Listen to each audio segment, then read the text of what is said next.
nećemo pričati o magičnim napitcima, niti od 1000 utrbušnjaka dnevno. Danas ćemo pričati o našoj metaboličkoj fleksibilnosti koja će doprineti tome da smanjimo obim svog struka i da poboljšamo i unapredimo zdravlje.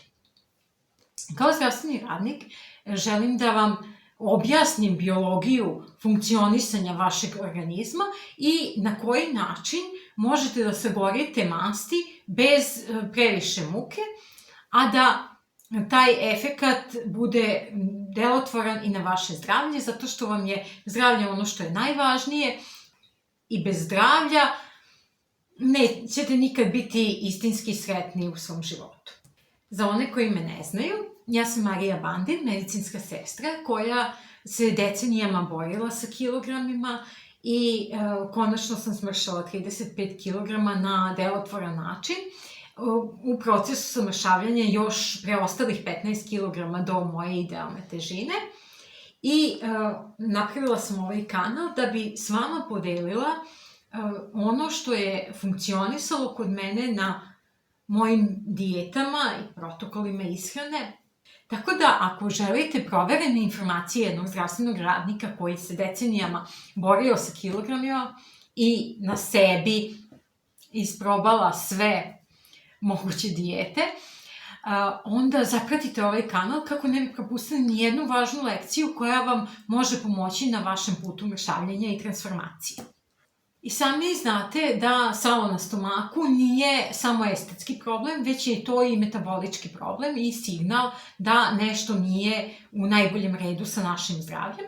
Masnoća oko struka je visceralna mast koja oblaže naše organe, a u trbušnoj duplji imamo vitalne organe koji su nam važni za rad, a oni su stalno pod pritiskom od tog sala koje se tu nagomilava i bukvalno taj stomak koji je pun sala deluje kao steznjak na vaše organe i oni ne mogu dobro da rade, a to salo je puno toksina koji nas drže u hroničnoj upali niskog intenziteta.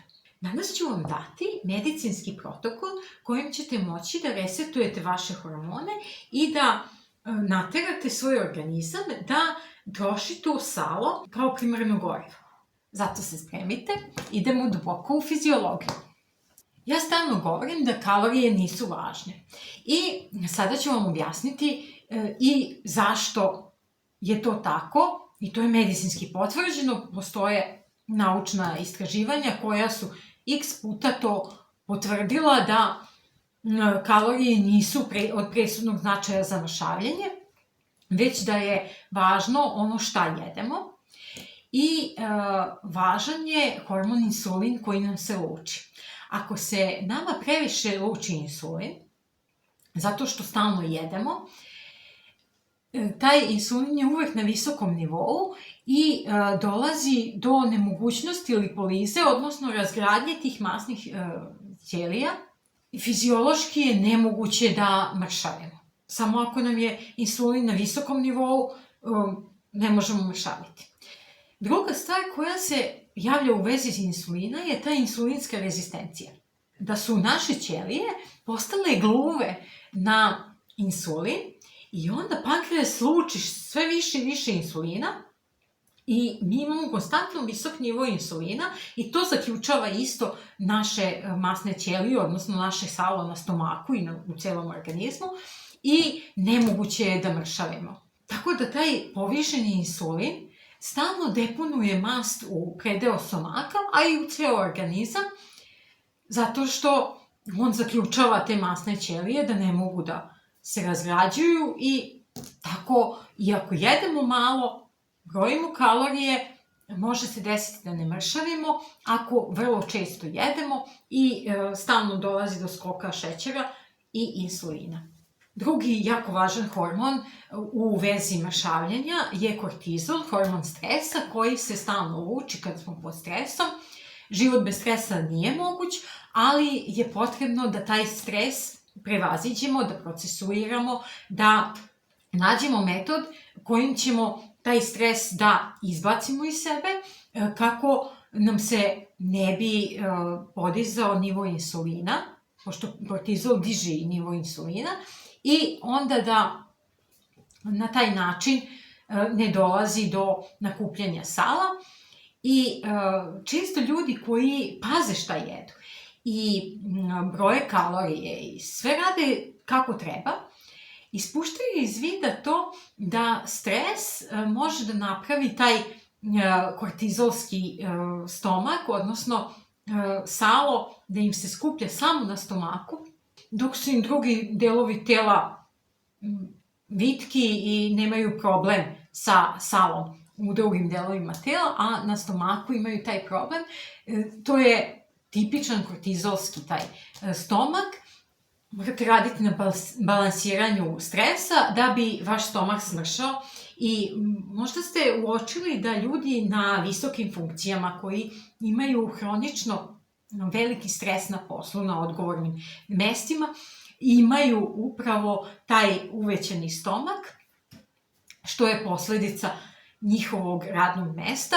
Tako da vam je to još jedna potvrda da u stvari taj hormon stresa direktno utiče na stvaranje sala na stomaku.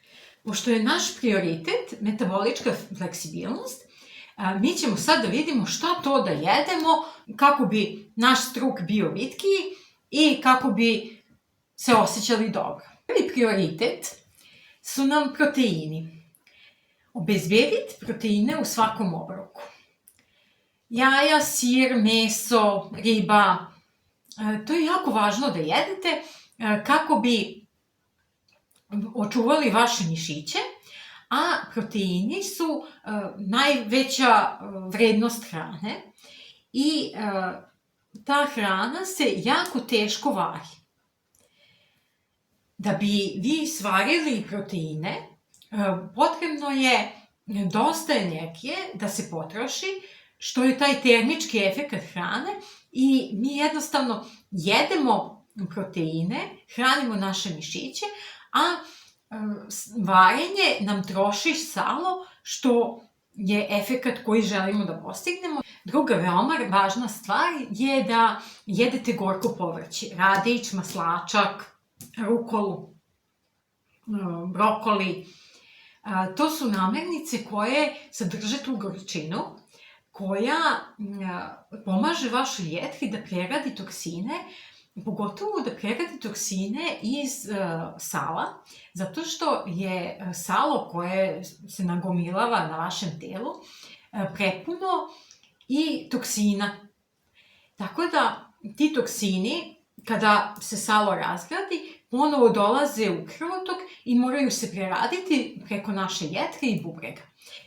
I zbog toga je jako važno da se jede to gorko povrće da bi pomogli vašoj jetri, i da se pije dovoljna količina tečnosti da bi mogli ti toksini da se izbace iz našeg organizma, da se ne bi trovali i da ne bi ugrožavali zdravlje. Zato je jako važno i da se radi detoksikacija organizma, pogotovo ako dolazi do naglog gubitka kilograma, tu dolazi do velike razgradnje tih toksina i masti, i onda je potrebno dosta vode, dosta tečnosti, dosta tih gorkih materija da pomognemo našoj jetri, da pomognemo našim bubrezima, da se sve to eliminiše iz našeg tela. Treća namirnica koja je jako važna su zdrave masti. Zdrave masti su vam hladno ceđeno maslinovo ulje, extra virgin, hladno ceđeno kokosovo ulje, avokado i životinjske masti. Sve životinjske masti i lojevi tu ulaze, i te masti, one nam neće podići nivo insulina, ali će nahraniti naše telo i delovaće blagotvorno na ceo organizam, zasitit će nas, a neće doći do naglog skoka insulina i do tog zaključavanja masti, a mi ćemo biti opušteni, nećemo biti toliko gladni. Bilo bi dobro onda uveče ili između obroka, kad ne možemo da izdržimo, da uzmemo kašiku maslinovog ulja koja će nam opustiti organizam, zasititi nas, a neće doći do skoka insulina i moći ćemo i dalje da topimo naše masne naslage. Četvrta stvar, koja je jako važna, je da eliminišemo tihe ubice. Šta su tihe ubice? Moramo izbaciti rafinisana biljna ulja. Ona su vam tihi ubica, vrše totalnu blokadu metabolizma. Uzrokuju upalu ćelijske membrane. Ćelijske membrane ne mogu više, bez obzira što jedete hranljive materije, one ne mogu da uđu više u tu ćeliju, zato što je ta ćelija pod hroničnom upalom, membrana ne funkcioniše i na taj način se pogoršava insulinska rezistencija i mnogo je gore kod insulinske rezistencije jesti rafinisana biljna ulja nego jesti šećer. To vam je manje zlo. Kad morate da birate između dva zla, između ulja i šećera, izaberite šećer, nemojte ulje. I sad, jedan konkretan primer, šta da jedete, to bi bilo dobro da napravite sebi protokol od nekih 7 do 10 dana, da vidite tu promenu, zato što to ishrano ne možete ništa uraditi preko noći. Svaki dan pojedite veliku porciju tamno-zelenog povrća. U tamno-zelenom povrću imate magnezijuma koji je ključan za razgradnju vaših masnih ćelija i za normalno funkcionisanje metabolizma. U obroku uzmite 200 g proteina i 2 kašike maslinovog ulja. U prvoj fazi ovog protokola jedite, znači, hranu bez žitarica, skroba, šećera i ulja rafinisanih. Treći deo strategije koji je jako važan je da postignete nekakvu autofagiju.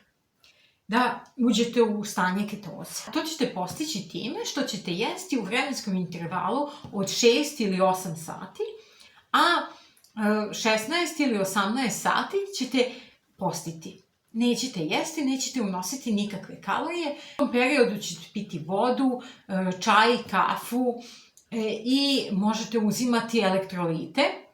Bilo bi poželjno da uzimate elektrolite, ali koji nemaju šećere, arome, zaslađivače, nego sam elektrolit. Ako ne možete to da nađete u apoteci, uzmite kalijumovu so i stavite u vodu i to popijte.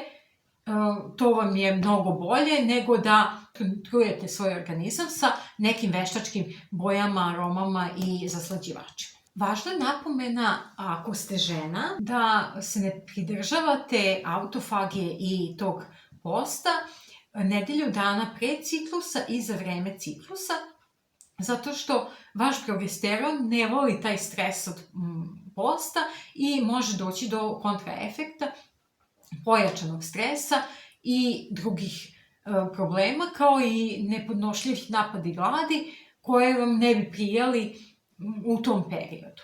Jedan mali trik koji možete da izvedete da smanjite nivo insulina za 20 do 30% je da pre obroka uzmete u čaši vode 1 kašiku jabukovog sirćeta i to popijete sa slančicom da ne bi oštetili zubnu gleđ.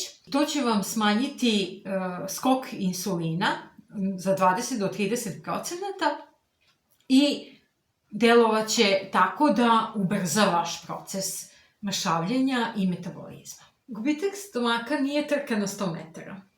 To je generalna popravka vašeg organizma i metabolizma. Tako da nemojte očekivati brze rezultate, budite dosledni koliko god to možete i rezultati će se pojaviti. Ako još niste zapratili kanal, zapratite ga kako ne bi propustili ni jednu važnu informaciju koja vam može promeniti tok mršavljenja i ubrzati vašu transformaciju. A mi se vidimo u nekom novom videu koji može da vam promeni život.